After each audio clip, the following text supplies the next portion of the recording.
Hello to the chicos and the chicas. I have been away for a while from YouTube because I had a very nasty throat infection. I still am recovering, but yesterday we had a game and that definitely requires a YouTube video no matter how dead I am. So here we go.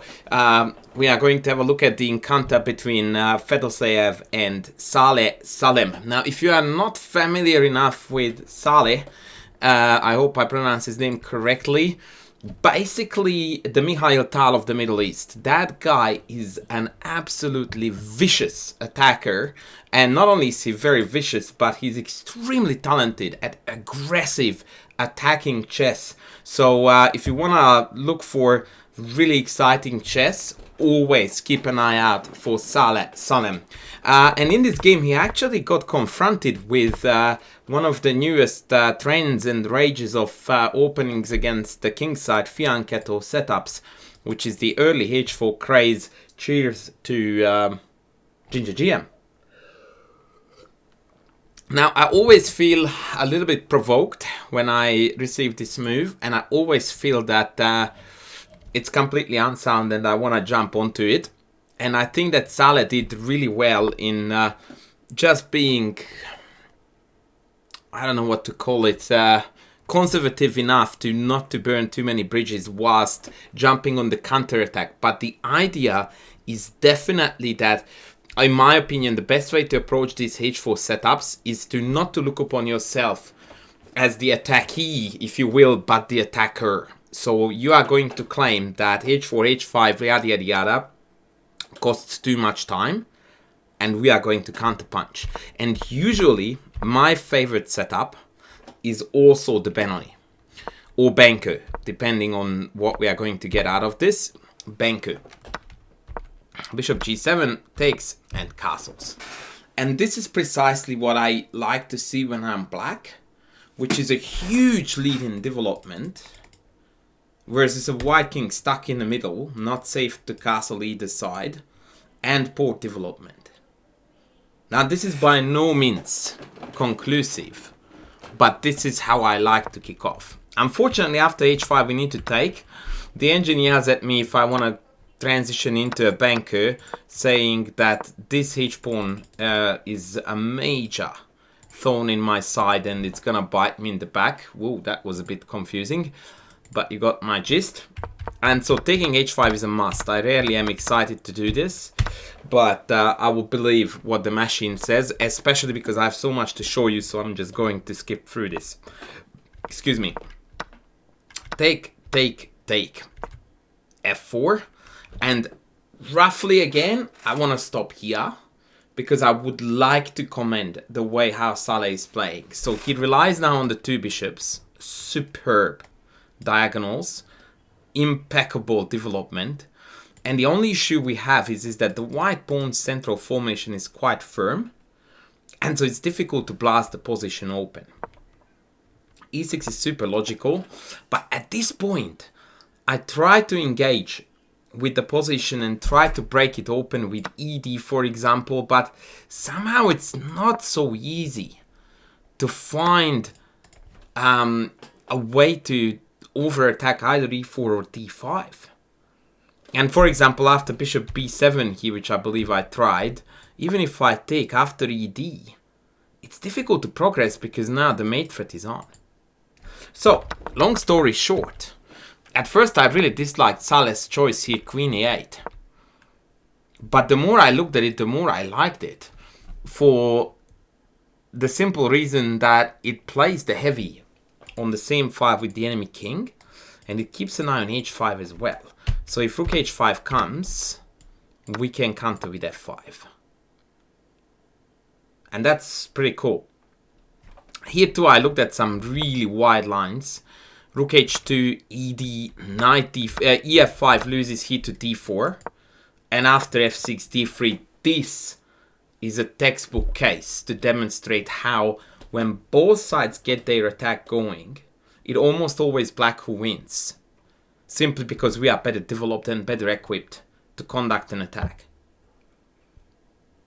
And so ef is no go. Knight d5. is very interesting though. And here I tried queen f7, keeping the queens on, and I found this absolutely crazy city variation, which again is a testament to the creativity of Saleh, by the way, but also to the general concept of how to play these positions with black. But that you must embrace that, yes, white has an attack, but we are coming after them too. And after check king f8, now white can't hold the fort anymore. Too many threats. Queen h3, queen h6, and yeah. This is G to the G. Crazy town. Absolute crazy town. Anyway, back to queen e8. So Fedoseev took on e6. We took back. Knight g3. And knight e5. Now, this move, very strictly speaking, is at least inaccurate. I don't want to use here the engine's language of inaccuracy, mistake, miss, whatever. Suffice to say that the best move would have been bishop d4. And only when white captures on h5, then we jump in. And the big difference here is that now I can get very cute with queen h5, but this is only good for a draw. If that actually.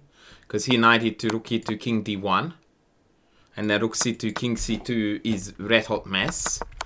But the point is that I can actually go in here first. And after rook takes queen h5, although black is a full rook down, white is absolutely fighting for survival.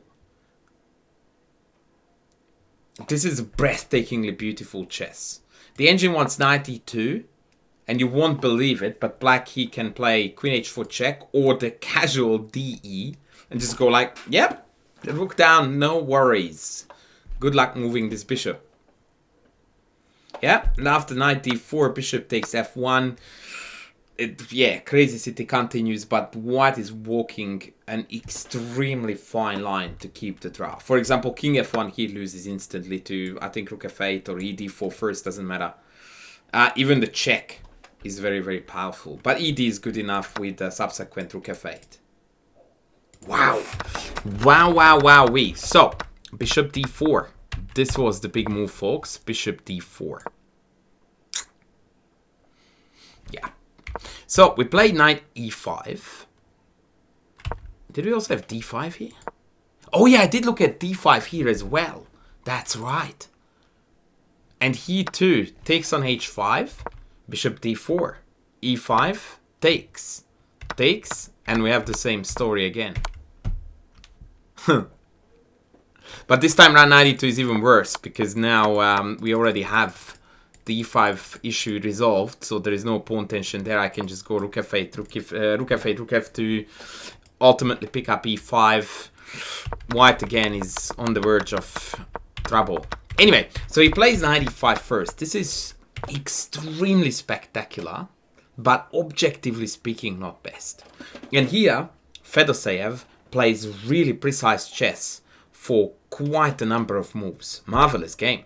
Like, the reason why this game leaves such a lasting impression is because it's not a one-way traffic all the way, right? So Saleh plays very imaginative, aggressive chess, and Fedoseev stands his ground almost to the very end. Watch. Queen g2, best move. Rook b8. Now, I just can't help but look at this. Open file, semi-open file. Deadly diagonals, deadly diagonal. Like, it is just a visual joy for any chess enjoyer to look at this and go like, yeah, Saleh, you rock.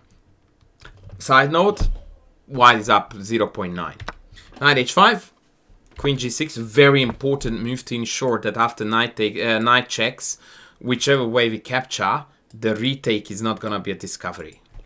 In fact, now it's a pin. Best move. d5 not best by the engine's measure. Bishop d3 is recommended by the mighty machine with the idea of picking off c3 and then e4. And here I think that Saleh's hubris was that he thought that he was the only one attacking, because now we are about to approach a phase in the game where black's initiative kind of reaches its peak, but at the same time white also gets ready to finally land a heavy counterpunch. And I think that Saleh was probably not quite ready for that mental shift, which is not only mental but on the board as well. Because here after d4, queen h3, ladies and gentlemen, would have put white in the driving seat. And now it turns out that it's actually white who is going to conduct a brutal attack. Watch. bc, more or less only, b3. And basically in this position, black does not have sufficient defense against the check.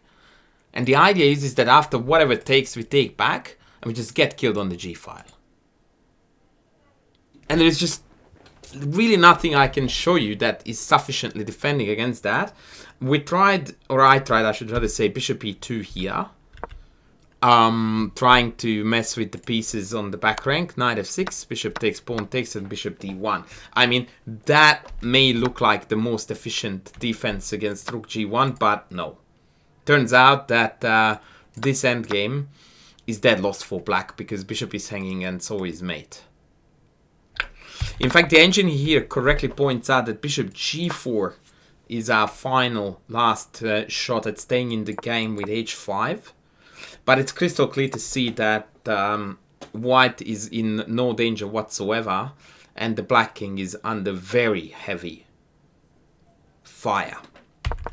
But this is where Fedoseev also slips, fails to find queen h3, plays rook g1, dc, another inaccuracy / mistake, capturing e3 was the way to go, then sacking the exchange.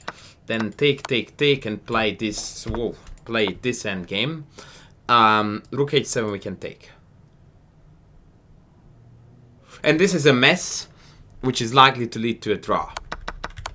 Instead, Saleh took on c3, b3, bishop d3.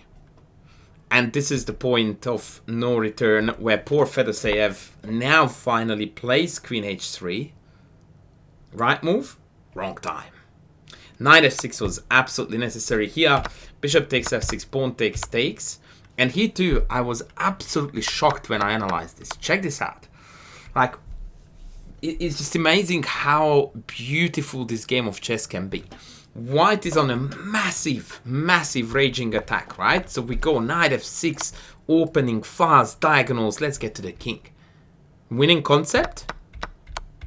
Opposite colored bishop ending. What? It's just absolute insanity.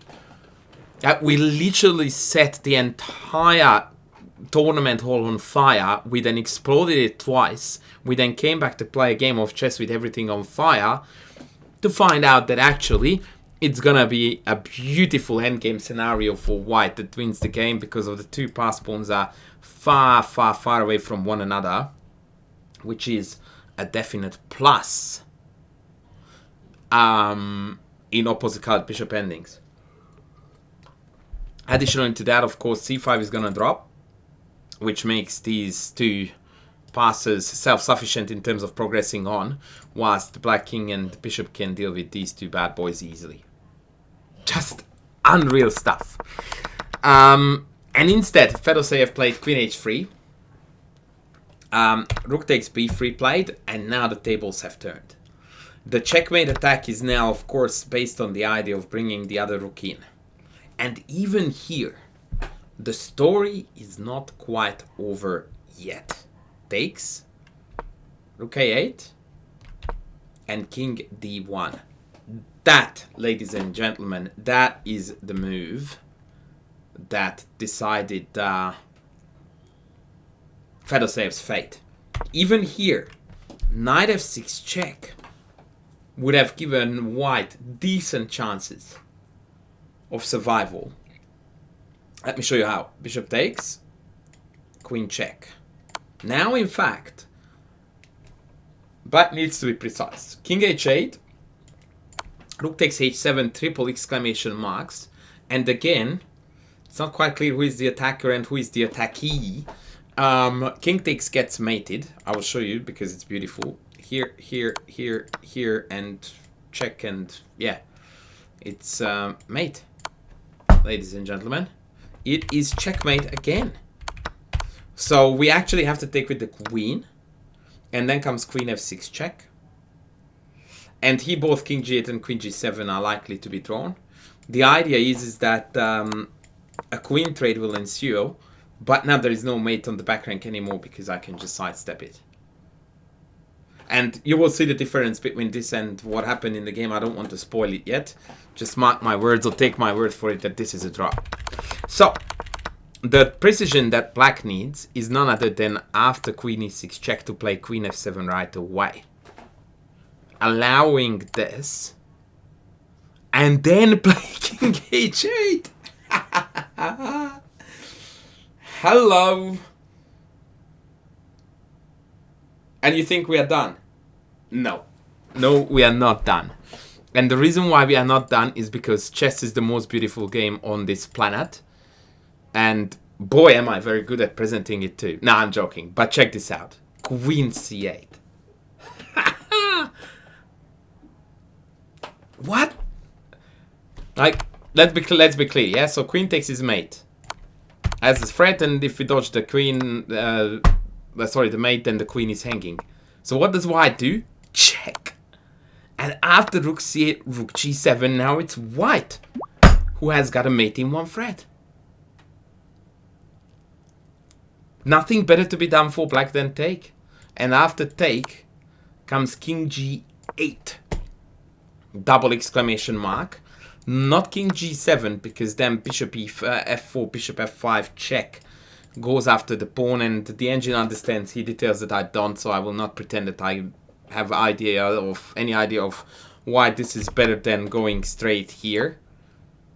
I suppose after bishop f4 now I can go for the mate, that's the difference. So maybe I will pretend that I understand what's going on. This is the engine's line, and then check. And hope of survival, slim. Anyway, how damn beautiful is this? So even here, there is no force mate.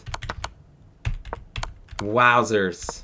So yeah, this was the knight f6 line. Bishop takes, queen check, queen f7 takes, and then yeah. This is just absolutely insanity. Just wow. Right, and so what happened was in the game. What happened in the game was absolutely sensational, by the way. So poor Fedoseev played king d1 here, hoping to dodge the mate with the bishop c1 block, but he forgot about a little detail, and that detail was that we don't need the rook or the queen. We don't need the rook and or the queen for the mate. All we need is a clear path with checks. Wow. And that was the point when Fedoseev threw in the towel. I wish he had played out the checkmate, because Saleh deserved for his incredible efforts, in my opinion, to demonstrate the idea on the chessboard, which would have been this checkmate. Absolutely mind-blowing performance by both players, to be fair, but of course the biggest share of the credit goes to Saleh for playing like an absolute champion. A remarkable chess game that I enjoyed remarkably a lot. I just said remarkably twice. That's how much I enjoyed it. Both to go through and to present. I hope you did too, guys. I will stop talking now to preserve my voice. But I'm telling you that I'm coming at you with some new stuff. Second edition. Yeah, baby. And yeah, I've got some other videos planned too, so stay tuned. I'll be back soon. Please don't forget to sub, to like, to thank me, or to super thank me if you can. And yeah, see you in the next video.